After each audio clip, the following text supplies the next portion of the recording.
করছি, যিনি আমাদের সকলকে সকল কাজ থেকে ফারেক করে আলাদা করে এমন একটি দিনই মাহফিলে বসার তৌফিক লাভ করেছেন, যে মাহফিলের চতুর্পাশে ফেরেশতারা বেষ্টন করে আছে, অহরহ রহমত ও মাগফিরাতের দোয়া করছে।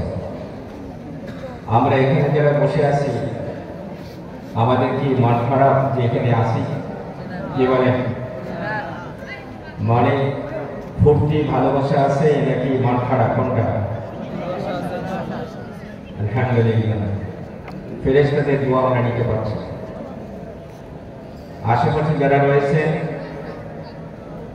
আমরা সকলে প্যান্ডেলে চলে আসি।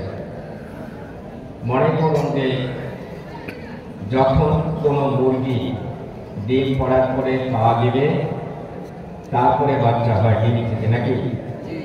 এইটাই নিয়ম। মুরগি যদি দূরে থাকে, ডিম আলাদা থাকে, তাহলে সেই ডিম থেকে কখনো বাচ্চা হবে? পশ্চিমকালে না। সবাই নিশ্চয়ই আমার সঙ্গে একমত পোষণ করে।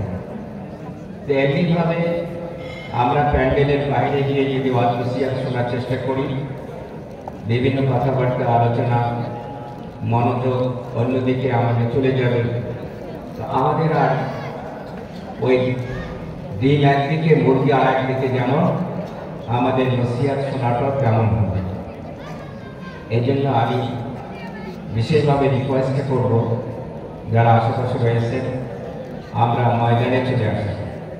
ফেরেশতার বেষ্টন কৃত এই মজলিসে আমরা ফেরেশতাদের দোয়া নিব, আলোচকদের আলোচনা শুনে, ওয়াইজদের ওয়াজ নসিহত শুনে হৃদয় অন্তরকে পরিশীলিত করব, এমন একটি হৃদয়ের অধিকারী হব যে হৃদয় আমাকে, যে অন্তরকে আল্লাহর দিকে ধাবিত করবে, আল্লাহর ভালোবাসা অর্জনের দিকে আমাদেরকে ধাবিত করবে, রাসূল সাল্লাল্লাহু আলাইহি সাল্লামের আদর্শ সুন্নাতকে অনুসরণের মাধ্যমে আমাদের জীবনটা হবে সুন্দর, গর্বিত এবং মৃত্যুর পরে হবে নাজাত। এই জন্য বন্ধুগণ, এত সুন্দর আয়োজন করে যদি শ্রোতা না পাওয়া যায়, সেটা একটা দুঃখজনক। আলোচনার শুরুতেই আজকের এই মাদ্রাসার যিনি প্রতিষ্ঠাতা আলহাজ ওলি আহমেদ খান বড় একটি গান গায়। মানুষ কিন্তু সারা জীবন বেঁচে থাকে না, মানুষের মৃত্যু অবশ্যম্ভাবী।